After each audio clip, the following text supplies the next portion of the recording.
is month 8. How did that happen? I'm sorry I'm a bit wobbly at the minute.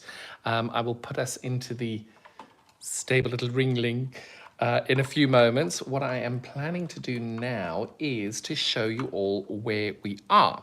So we've got a big series this month. So I've almost finished that one. We're going to finish making this block today. But I thought what was really important was to show you how I suggest you do this before you stitch a single thing, before you put any paperwork on.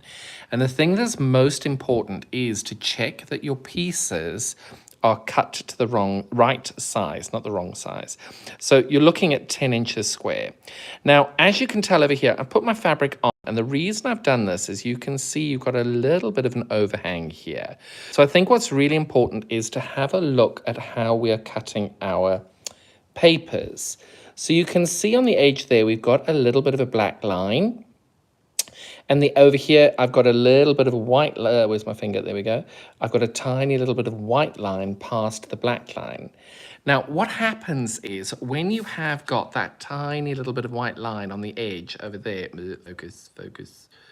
What happens is those little lines add up. And as you can tell, there are a lot of pieces there. So if that's a millimeter or two on all of those seams, what's going to happen is that your block is going to be an 10 1/4, for example, or 10 1/2. And that's not what we want. We want it to be dead on 10. Now, mine's not dead on 10. Okay, so I'm going to be completely honest. Mine is not dead on 10. It's about 10 1/4. So I'm going to show you little ways to fix that coming up in month 10, because none of us piece accurately, none of us are spot on. So I'm going to show you a little way of fixing that when we get to the piecing bit. But what I would like to show you to do, or suggest to do today, sorry, just having a little. What I would like to suggest is potentially what you do, because you're wrapping fabric around these pieces, and when the pieces are laid out, they're dead on 10 inches. Maybe what you do is you actually cut just past the black line, but don't cut too past. It's that balancing act of being able to get it just right, that when you folded the paper over and you've stitched it, that it remains 10 inches. Now, if it is too small or too big, please don't worry. Don't be disheartened. We are going to be fine. So what we're doing is you've got 8 pieces to make with the purple colorway, and you've got 4 to do with the pink colorway. So bear with while I try and squeeze you into the camera holder. Gosh, these are so professional. Right, so that is where we are. So what we're going to do now is we're going to watch over my shoulder as I show you what we're going to do. Right, so this is my piece all laid out. And what you're going to do is every single piece that you've got per the pattern, you're going to glue the papers on all the way along. Now you can see I've only got this blue one on. Now it's not hugely neat. It's around 3/8 of an inch past the line, but it looks great on the front. And it really does look great on the front. And over here, you'll see that I'm able to move that piece there. So the glues come a little bit dry. Now that happens from time to time. We all have that happen. So all you do is if you have got a little bit of glue that's come dry, whoops, that one's empty.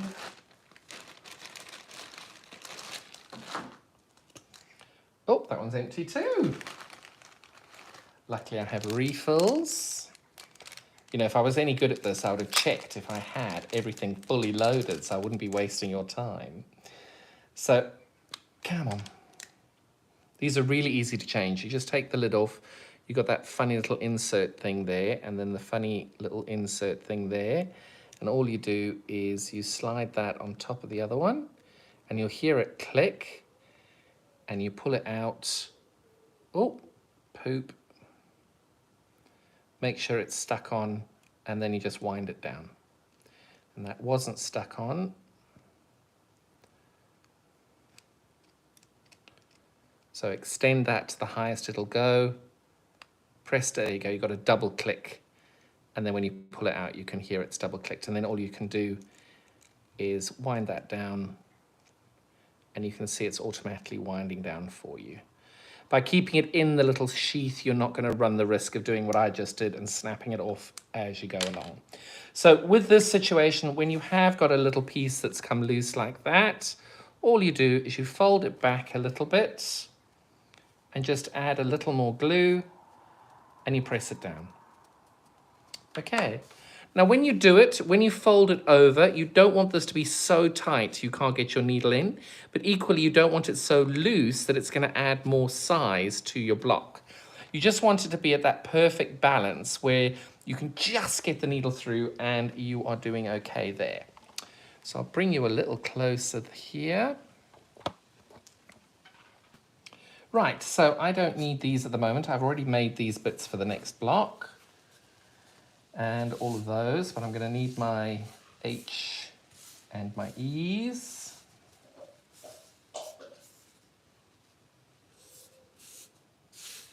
Okay. Now, when we are doing the purple, when we do the purple, our E is light purple and our H is dark purple. Okay? So that's what we're looking at there for E and H. But when we're doing the pink, it's the other way round. So our H is the dark pink, whilst the light pink is our E. So by that I mean we've got sample pieces in our template that comes with an E and with an H. So for the purples, the light is on E and the dark is on H. In the pattern for the pinks, it's the other way round. So the light is H and the dark is pink. Now, the reason I say that is you've got 8 of these to make in the purple and you've got 4 of the pink to make. So you can do it how you choose, but it's easier to just follow the pattern. You can mix up your colors if you like, but that is the suggestion. Now, when you put these on, many of you do basting. I'm not a baster. You'll see I put the glue on there and you can just see that blue glue. I try not to get any glue on the edge here, but as you can tell, because I've got that piece on the end there, can you see that little white bit on the end? This is actually going to be a bit too big for when I put this together. So all I'm going to do is I'm going to snip off at the tiniest of bits. This is what I snipped off. And the reason I do that is when I've got 10 of those in a row, we end up having a little bit bigger section than what we needed. I thought I had trimmed these off earlier, but while we've got the glue on it, it is the last stage where you can do any form of trimming before you actually are too late to do anything. So all I do now is I fold the fabric over. That glue has dried a little bit there. So I'm just going to reapply some glue there. Again, making sure I stay away from the very edge because you don't want glue to go over the edge. So I've done that line, folded the fabric over, and now I'm going to do exactly the same thing over here. But on this section, you'll see I put glue on the fabric as well. But again, I've stayed away from this section here so you don't end up with giant, great big glue globules that you've got to then push your needle through. Because that's always a little bit difficult. What I'm doing there.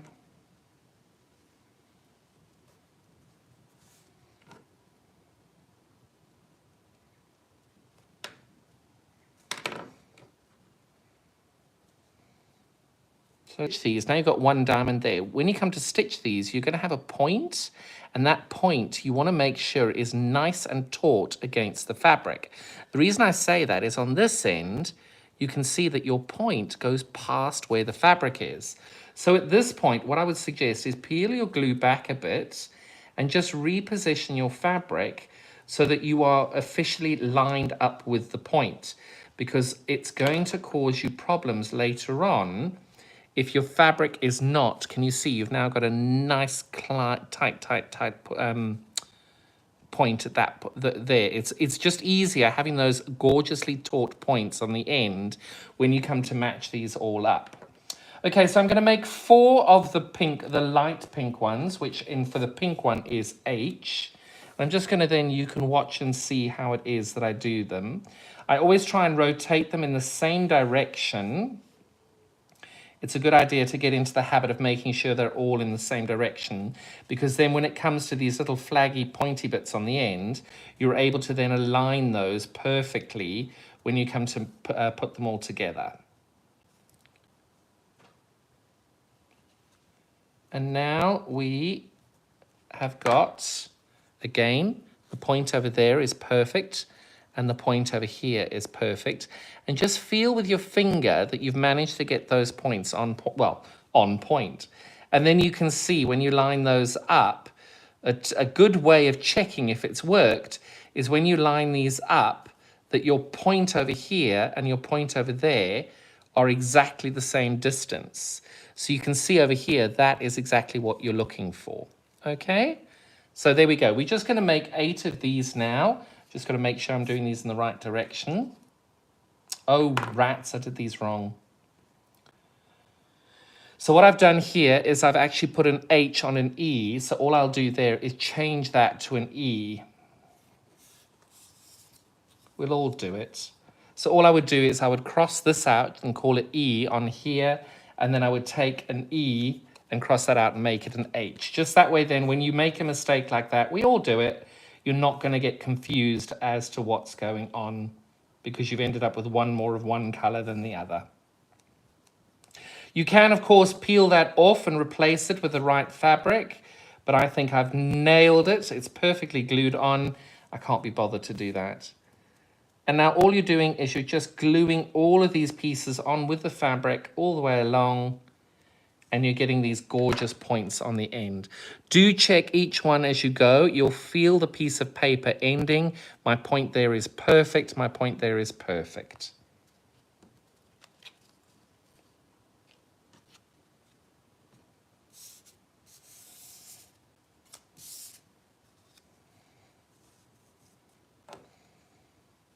So the way you do this is the same regardless of the shape. You're trying to maintain 1/4 inch at least all the way along as an overlap seam allowance.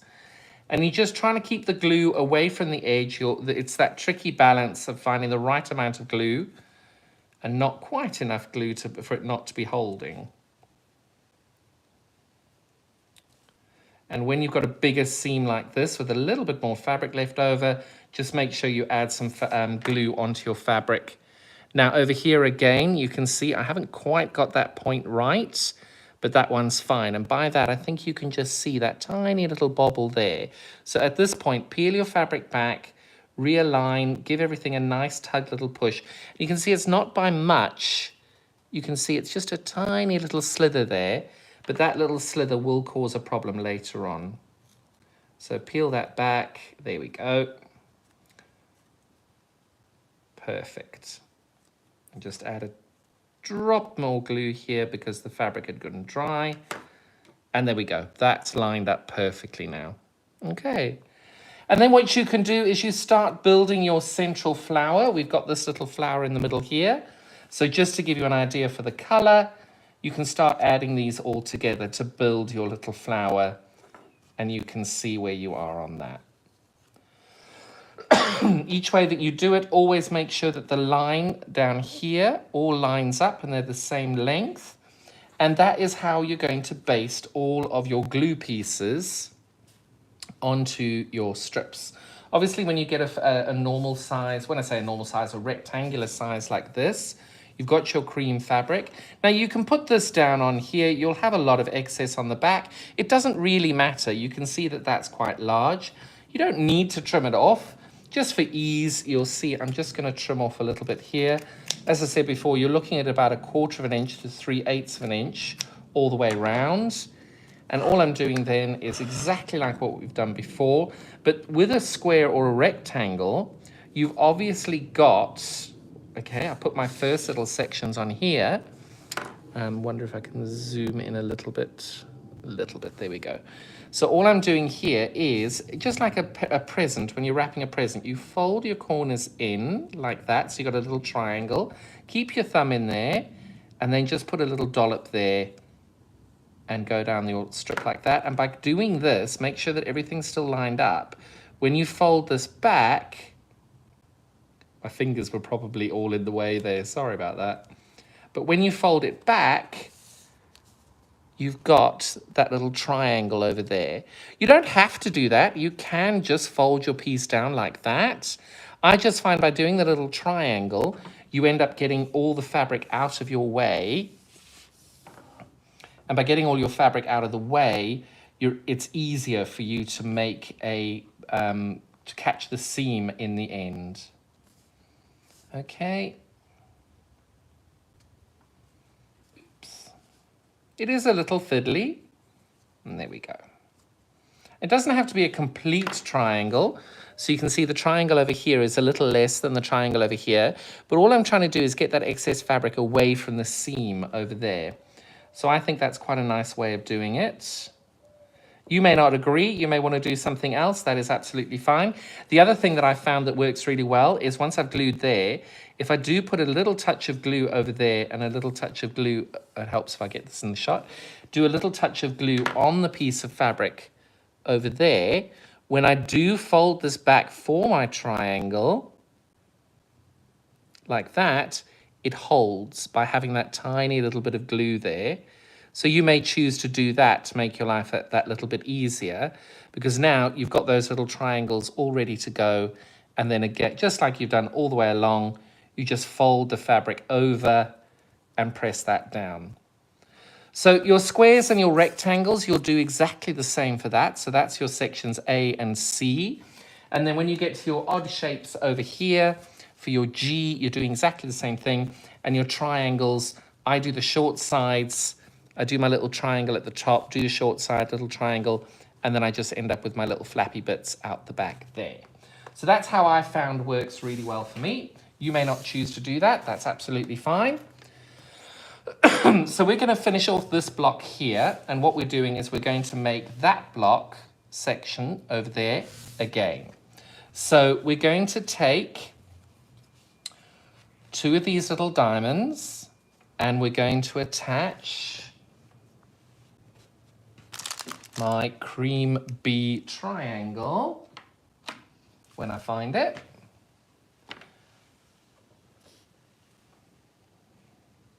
Can't find it, so we will make another one.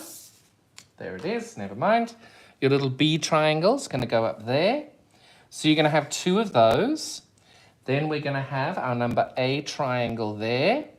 And then we're going to have our little green over here. So there's a reasonable amount of hand sewing to do for this. The first thing we're going to do is make another one of these units here. You need to make sure again that once you stitch these on, that your paper point, where your paper point ends, so you can see that actually on this one, I'm actually about 3 millimeters along my point than where the paper ends. And over here, this one's spot on.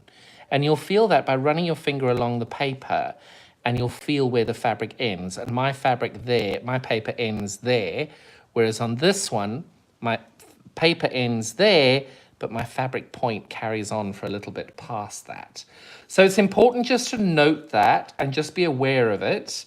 And all you do then, just like we've done previously, you peel this little section back, you pull that back down, add a little bit more glue, just to stick everything down, and you make sure that you get everything. There we go, that's already sorted. So that's just gotten rid of that little bit of bulk that you would have had left over from that. With the piecing, it's simple. You're going to lay one on top of the other, check that they're the same length. You then put your triangle in here. Now you can see again, my triangle sticks out quite a bit past this point over here. So just go in and feel that you've got your points. The paper point ends over there. And it's just important to make sure that if you haven't quite got it right, just peel it back, put a little bit more glue on, and just roll it so that it lines up. And you'll feel it with your fingers. Like over there, that one's absolutely perfect. You've got that lined up. This one was a little bit off. And then when you reposition these together, you can tell that is perfect over there. So my point ends over there. My point starts over here. And you can see that that ends just in that section over there. If it isn't lining up, what I would do is I would open this out And then if you have got it lined up and you can see you perhaps have a little bit too much dark on there. Just take your scissors, make sure you haven't caught the fabric, and just trim that little edge down like that, okay? Now that's only a tiny slither that we've trimmed off. It's a tiny little slither, but if you are battling to line everything up and you are struggling and things aren't quite working, all you do is you peel the fabric back, and once you peel the fabric back, you then just put your glue back on, and you just then turn it and line your fabric back up, making sure that the points line up, and go from there. And the reason I'm telling you this is because it's so much easier to do it at this point than when you've actually pieced everything together. And look, that now lines up perfectly. Do you notice that from there to there? It's brilliant. Just double check for the light purple as well. Oh, immaculate. Absolutely perfect. So the way I'm going to do the seam is I'm going to sew these two together first. Just make sure, per the pattern, you've got the light purple on this side and the dark purple on this side. When you come to do the pink, now remember, the pink is the other way around. You're going to have the dark pink on this side and the light pink on that side. So the pink and the purple are different ways around. So you go light, dark for the purple, and then you go dark, light for the pink. Okay. Just something to consider. And remember, that's all in the pattern, all available, and you can go from there. Thread, this time I have mislaid my usual thread that I use. So the thread that I'm using today is glide thread. It is 40 weight glide thread, and it is really lovely. I always double thread. I've always got 2 threads and I triple knot. You must do what works best for you, okay? Now when I'm sewing this, because I want to do a line going down there and up here on the dark purple, I'm going to fold this back and just start stitching along this line over here. I always start with a double knot. So I go into the one first stitch over there, and I do a double knot. And by a double knot, I mean I'm going almost into the same stitch as I did previously. And you then pull everything up, and just there you go. You've got a double knot ready to go, okay? When you've got a few little strands sticking up like that, just reposition your fingers, make sure your fabric's all lined up, and there you go. Now, there are many different ways and different stitches on how to do this. Do what works for you. You're aiming between 12 and 14 stitches per inch. You must do which way you works to. There are ladder stitches and running stitches. I don't even know what the stitch is that I'm doing, but this is what's worked for me. I'm not a huge thimble user, so I try and line my fingernails up like this and pull everything through. And it takes a little while for the thread to behave, but it gets there in the end. And just gently going along. And the trick with it is to be consistent with the stitching, and to try and keep them as evenly as possible, because there is a chance your stitches will pop out on the other side and people will see them. Nothing wrong with that at all. It just depends on how you want to do it. But even if you do have the seams coming through to the other side, having consistent stitching, being the same distance apart, is never going to do you any harm whatsoever. And just having said that, I was no longer consistent in how I was doing it. Okay, so you can see I'm not the neatest hand sewer in the world, not great, but it brings me joy. I'm enjoying it, not harming anybody. And there we go. For tidiness, make sure that you put the lid on that and put it to one side.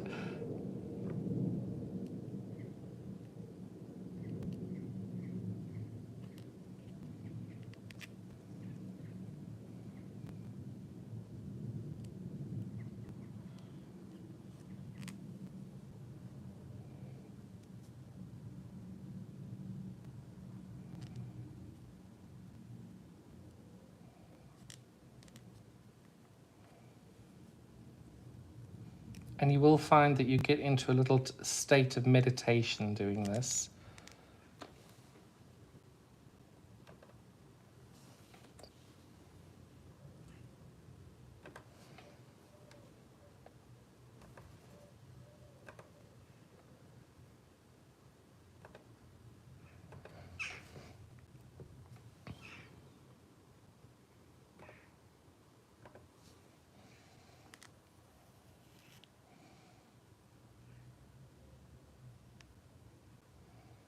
I'm always worried I've got the camera in the wrong place, and usually I probably do.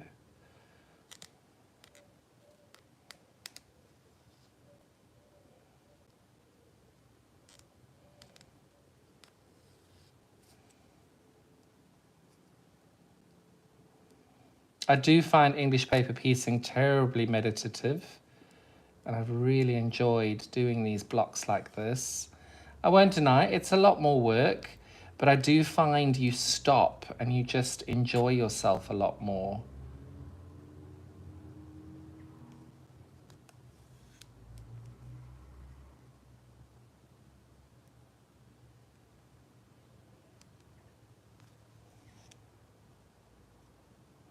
Right, I'm at the end over here. Again, I do a double stitch at that point to make sure everything's lined up.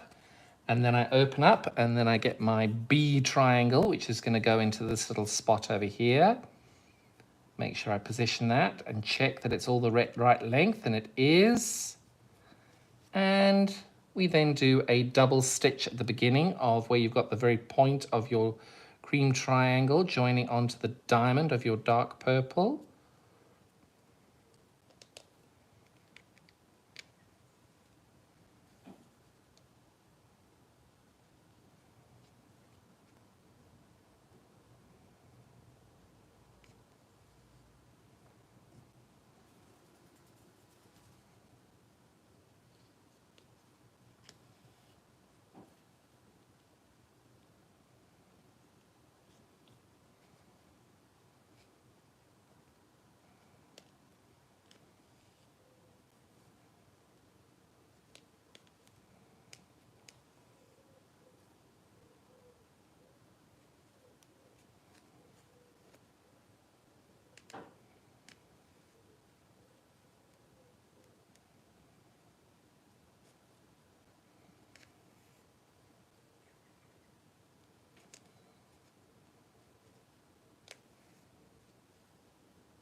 And you do get to that point where you just stop and don't do very much other than just stitching.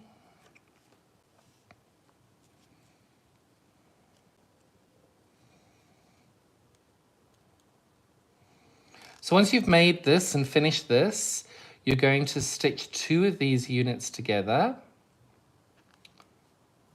And the only reason I'm telling you that is there are various ways you can do this. The pattern does suggest one way, but there are many other ways. It's like a jigsaw puzzle. You put it together how you want to. It's your quilt. I've made suggestions on how to do it, but you must do what works best for you. And the reason I'm telling you that is I am one of those people that really don't like tying on and tying off my strips. So what I do is when I get to the edge over here, whoops, oh, come on. Okay, I do my double knot because I know that's my point. What I do then is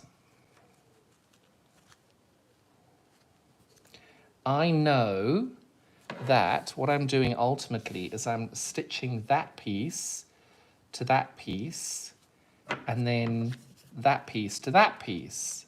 So I've got 2 choices here. I can either unpick, I can lock everything off and then come back and stitch this line, or I can go over here and I can now sew down this edge over here because I know ultimately this is going here.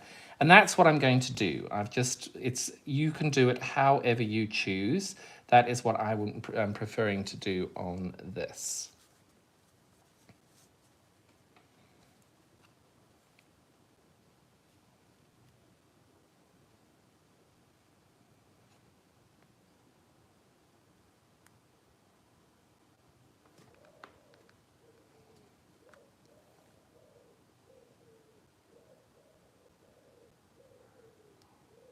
can hear that noisy pigeon in my garden. He's been saying hello to all the other noisy pigeons in my garden all day. It's not been annoying at all. I'm sure you can hear him.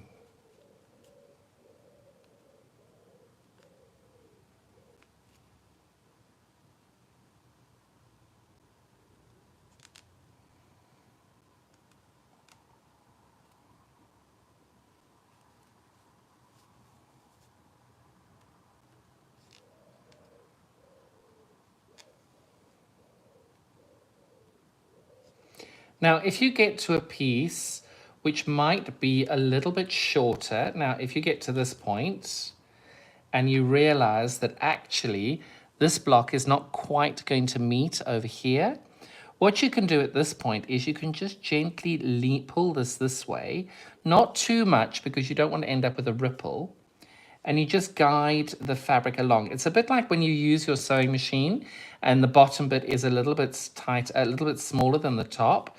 Sorry, let me try that again.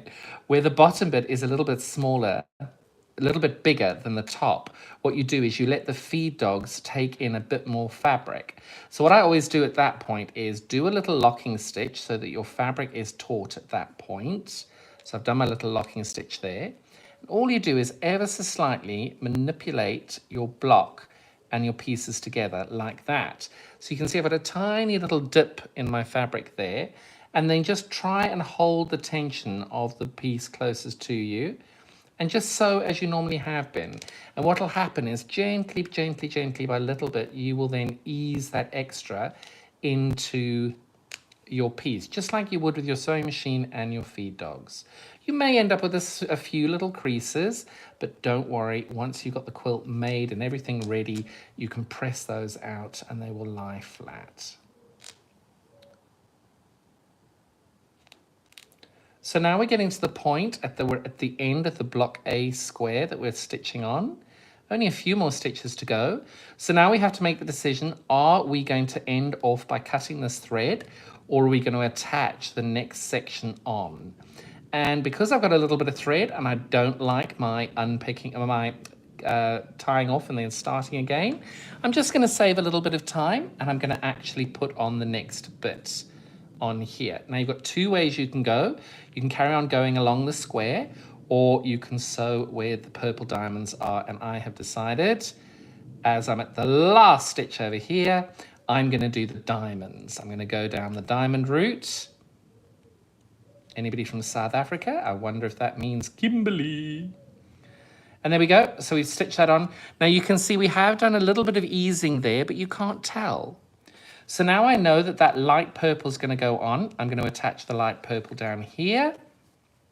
Get that ready. And that lines up perfectly.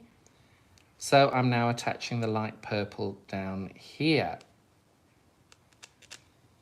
Many people since my last video have sent a lot of questions in regarding thread that you use.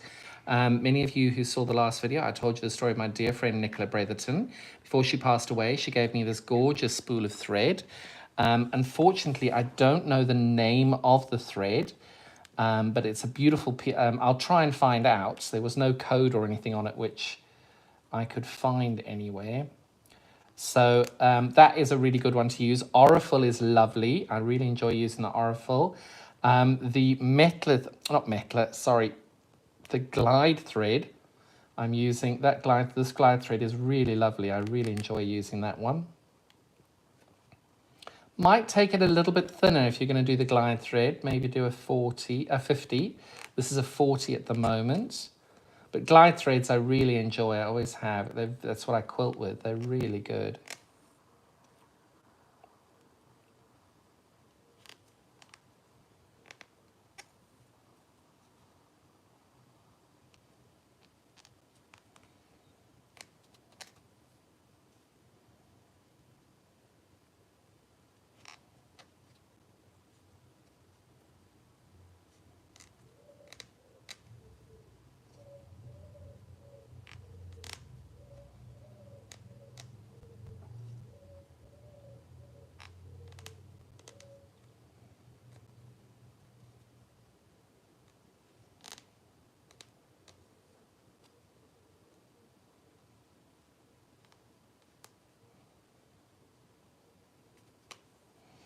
We're almost at the end of this seam over here.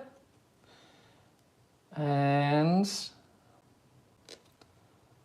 again, we've got an option. We can either tie off an end, or we can then add our little green bud section. And I think I've got enough thread. I'm going to give some of the bud section a go.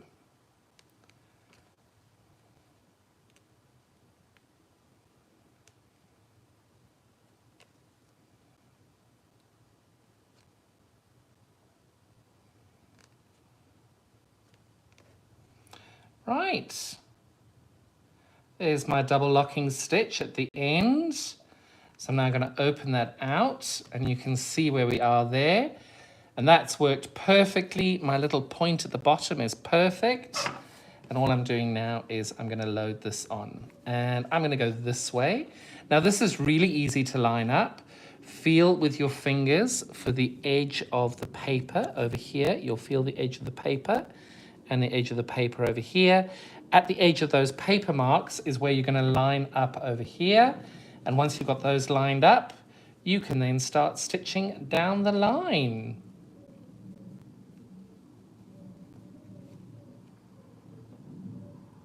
Now I'm going to do from there to there. So you just make sure, take your time on this. If you do want to use a wonder clip at this point, that works really, really well. I personally prefer using my fingers because I feel I've got a little bit more control over it. Because if I do need to move anything along, I just slide my fingers along. But many people use sew tights and wonder clips, and they work really well as well. You'll find your own little way in doing this quilt, this different methods. So I think you can see what the plan is here. All we're doing is we're doing the stitching along there, and then that gets put into the quilt block like that. That's where it's going to go, and that will be your finished block. At that point where you've... Oh, that's a little close. You don't want to be that close to me. Come on, go away. Nope, there we go. So at that point where you have made your block and everything's ready to go, you've got a few little tiny pieces of green to do in your bonder web. Really, really tiny. These are going on your stem. Oh, I've just dropped my needle on the floor. That's always helpful. This little J section over there, the J section goes along there. And then this little section goes down here. And when you've got the green section over here, that goes there. So that is your, your L and your K sections. We used bonder web in episode 7 for the number 7, so I think you should remember where that was. If you don't and you aren't able to flick back to number 7, drop me a message and I'll do a little video on how to do that. But I think you've kind of got the message then on how we are doing this. Remember, you're doing 8 of the purple ones. And when you do the pink ones, remember the pink ones have switched numbers. So in our purple colorway, the light purple is E, the dark purple is H, whereas in our pink, the light pink is H and the dark pink is E. Sorry about the confusion on that. It just ended up looking a lot better, fanning the way that it did that way. And I just thought that worked well. So you're making 4 of the pink and 8 of the purple. And we've only got 1 block left to go, which is block 9, again, EPP. And then we've got our putting together. And we are almost there. If you do have any questions, please let me know. There haven't been any... Is there any questions? Nope, no questions. If you have any questions, do drop me a message on Facebook or on my email, johncolemorgan@outlook.com. Failing that, drop me a message on here and I'll reply to your comments on here. Look after yourselves, stay safe, and thank you very much for joining me on this little journey of the summer quilt. Bye-bye.